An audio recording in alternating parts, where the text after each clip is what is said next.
You're not who you used to be. It happened slowly, one thing at a time, each one small enough to ignore. You grew up nobody.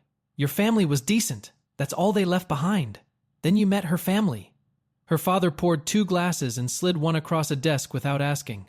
You drank not because you wanted to, because saying no would have meant something you weren't ready to say. The priest who married you gave her father communion every Sunday for 30 years, never asked a single question. At the time, you thought that said something about the priest. You understand now it says something about you. You didn't know you were being adopted. You thought you were falling in love. Both things were true. Within a year, men you've never met will know your name, parking tickets will disappear, and her father will invite you to a restaurant, just the 2 of you. You'll know exactly what that means. You'll go anyway. You had never understood what people meant when they said a place felt like home. You understood it on the drive back from her family's house that first Sunday. That was the problem.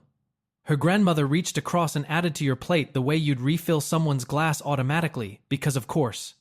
Her uncle was arguing with her father about something that happened in 1987. Everyone at the table already knew the shape of the argument. They'd had it before. They'd have it again. Nobody needed it resolved, and that was the point. It wasn't conflict, it was texture. The texture of people who have been in the same room long enough to argue about the same things and still want to come back. Her cousin's kids were running somewhere in the back of the house. 3 generations, everyone in their place. The whole thing operating the way something operates when it grew in one direction over a long time and is now simply this shape. She moved through it like she'd been rehearsing it since before she could walk. You moved through it like you'd wandered in from the street and were hoping nobody checked the door. She told you about her grandfather on the drive home afterward. Came with nothing, she said. Built the neighborhood. People respected him. Not admired. Respected. You heard the difference. You filed it under something you'd examine later, because the evening had been the warmest you could remember, and you weren't ready to put anything cold next to it. Not yet. You texted her that night. She answered in 3 minutes. You went back the following Sunday. And the Sunday after that. Somewhere in those first few weeks, the city started to know your name. You hadn't introduced yourself to anyone. The hardware store was 3 miles from her neighborhood. You'd been going there for years. The owner had never learned your name. He knew it now. You walked in on a Tuesday, not a Sunday, not a family occasion. Just a Tuesday, and he came out from the back before you reached the counter, called you by name, asked how her father was doing. Warmly, genuinely. Like this was a thing men asked each other. You said he was well. You walked out with your bag and stood on the sidewalk trying to name what had just shifted. You couldn't quite get there. The parking summons from the week before had disappeared from the system. You checked twice. The restaurant that had been fully booked for 3 weeks had a table on Saturday. You told yourself, this is a family with reach.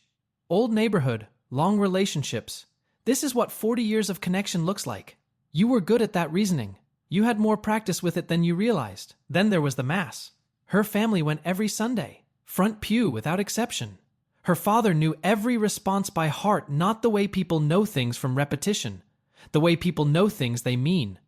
The priest greeted him after service the way you greet someone whose family has been coming to your table for 30 years. Because that was exactly what it was.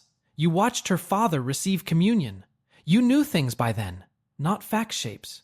The shape of certain conversations that ended when you entered a room, not abruptly, just cleanly, the way a sentence ends when it's already finished. The priest placed the host on his tongue and God apparently accepted it, and her father walked back to the pew and took her mother's hand. The priest had been giving this family absolution for 30 years. Either he knew nothing, or he had decided what was his problem and what wasn't. You hadn't decided yet which one you were. 3 months in, her father called. Not her, her father. He would like to have dinner. Just the 2 of you. He said it the way you say, I'd like to show you something warm, without pressure, in a voice that had never needed pressure. It happened at every gathering. You didn't count how many times until you realized you'd stopped counting because you'd decided not to.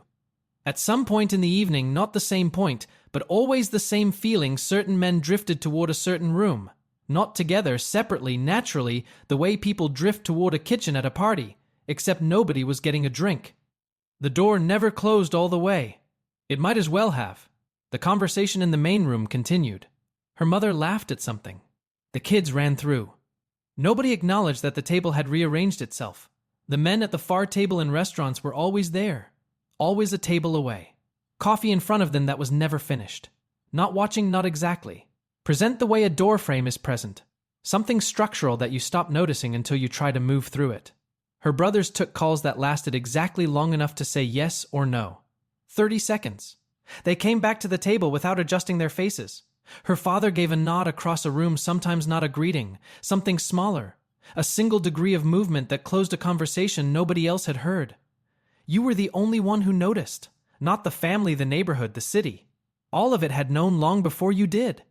You were the last person in the room to understand a language that everyone around you had stopped translating years ago.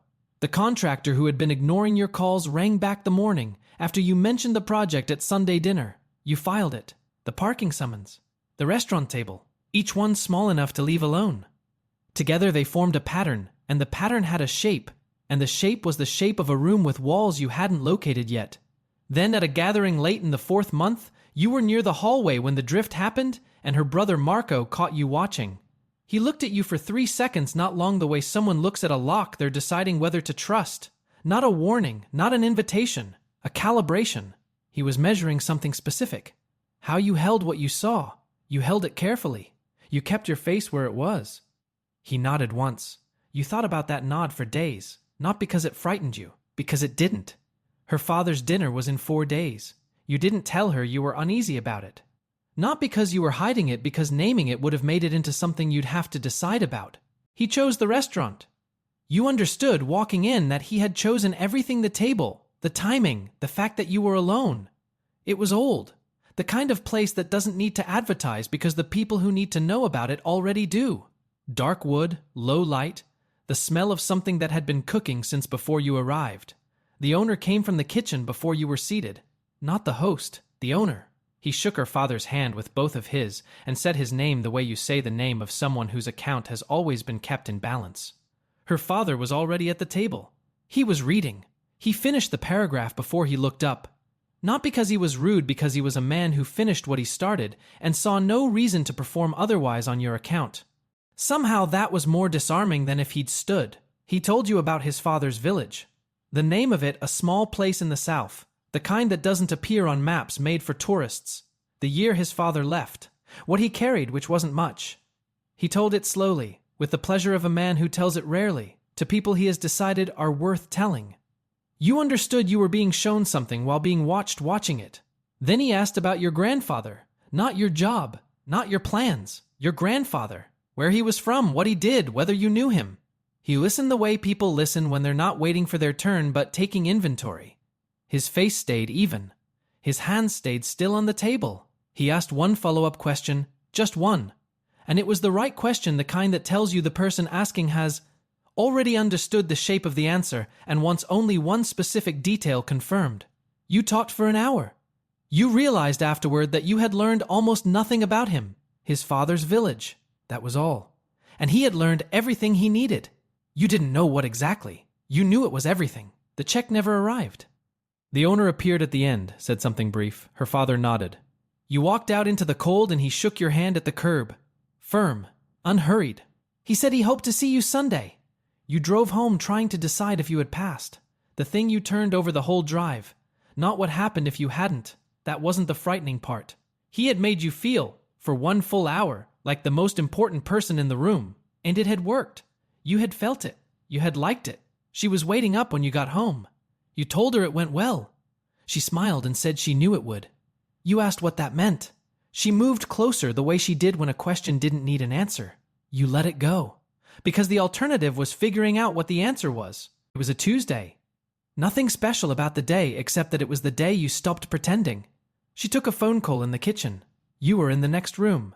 4 words, maybe 5, then she hung up, came back, sat down, and picked up the conversation exactly where it had been. No pause, no adjustment, no flicker. You set down what you were reading and watched her for a moment, not because you were suspicious, because something was settling in you that had been unsettled for a long time. Not because she had done anything wrong, because she had done nothing at all, and that was the thing. This was just Tuesday. This was the texture of a normal evening in the life she had always lived. And she was living it the way she had been living it since before she could name it. You had been keeping 2 things separate in your mind for months. The woman you loved, and the family she came from. the person and the context.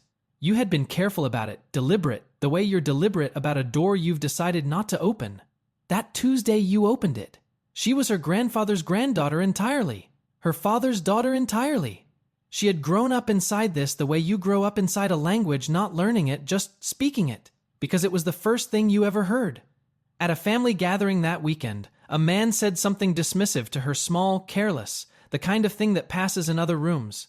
She turned and looked at him. She didn't raise her voice. She didn't need to.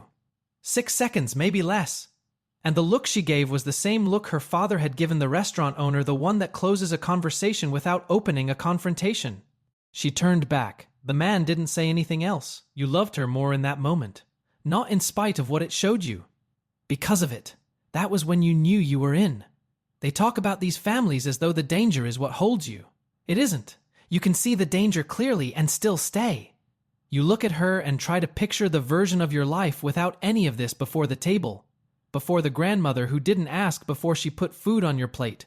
Before the first Sunday you drove home and your apartment felt like a waiting room, and that version is so quiet and so thin and so entirely without weight that it doesn't feel like a life. It feels like waiting for one.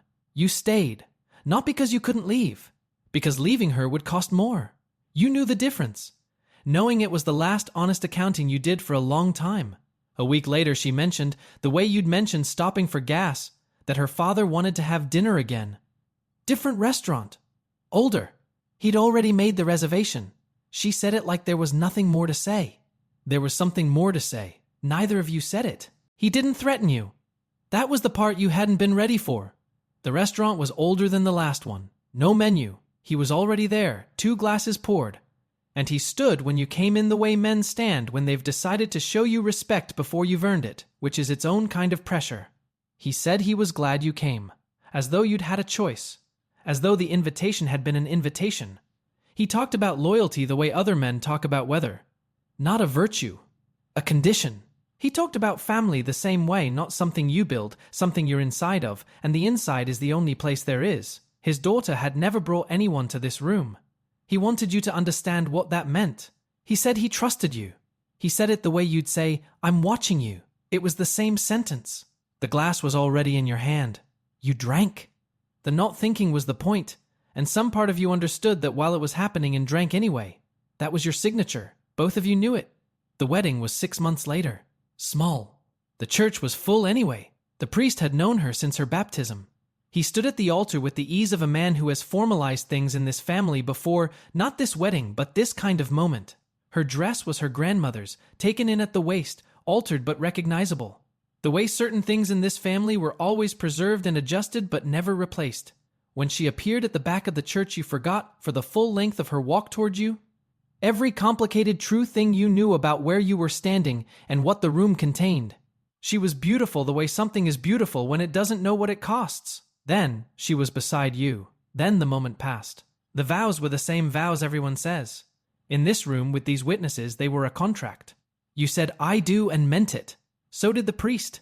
He had given her father communion every Sunday for 30 years and stood there without flinching, and married you into this with the long institutional patience of something that has been absorbing this specific human arrangement longer than anyone in the room had been alive.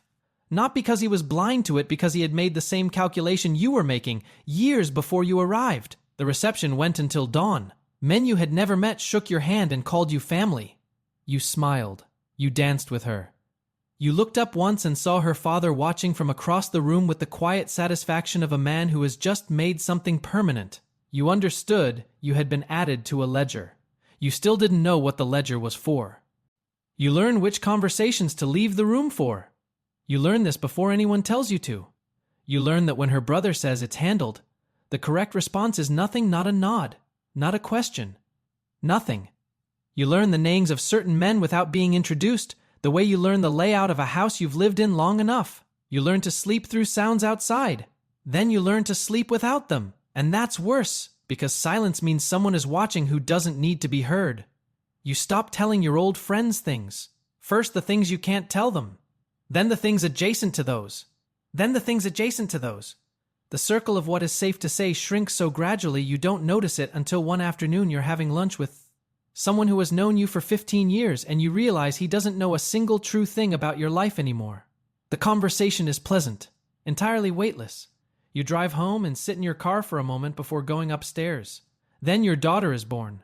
You hold her in the hospital and something cracks open in your chest, not breaks, cracks open. The way a wall gives way when something bigger has been pushing against it for a long time. She is very small. She has her mother's mouth. You make a promise you don't say out loud, the kind that settles in the chest rather than the air, and you feel the weight of every choice you have ever made converge in this one face. Her grandfather comes the next morning.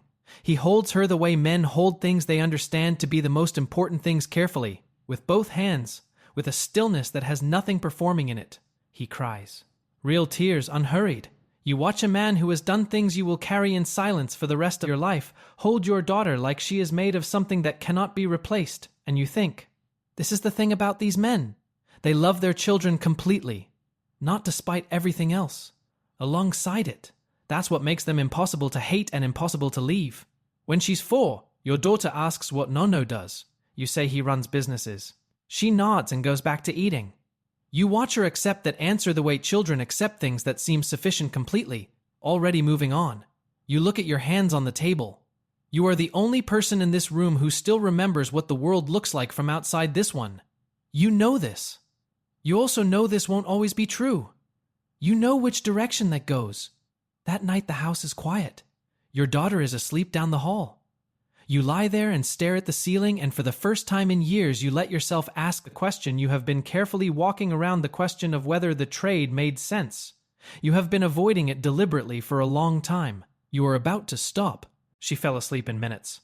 She always did. You have spent years trying to understand how a person learns to sleep like the world is safe. You lie there and think about the Sunday table, the first one. The grandmother's hands reaching across without asking. The uncle's argument that everyone already knew by heart.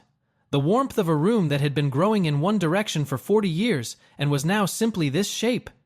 You think about the drive home afterward and the apartment that felt like a waiting room, and the version of yourself sitting in it, that man with his decent family and his apartment that felt like a waiting room in his name that meant nothing to anyone outside the rooms he was already in.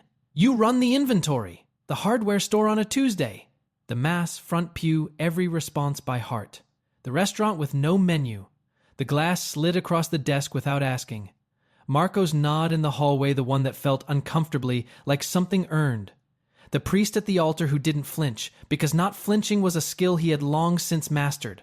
Your daughter's face in the hospital. Her grandfather's tears, real and unhurried.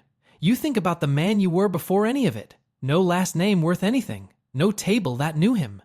No neighborhood that filed him under something permanent.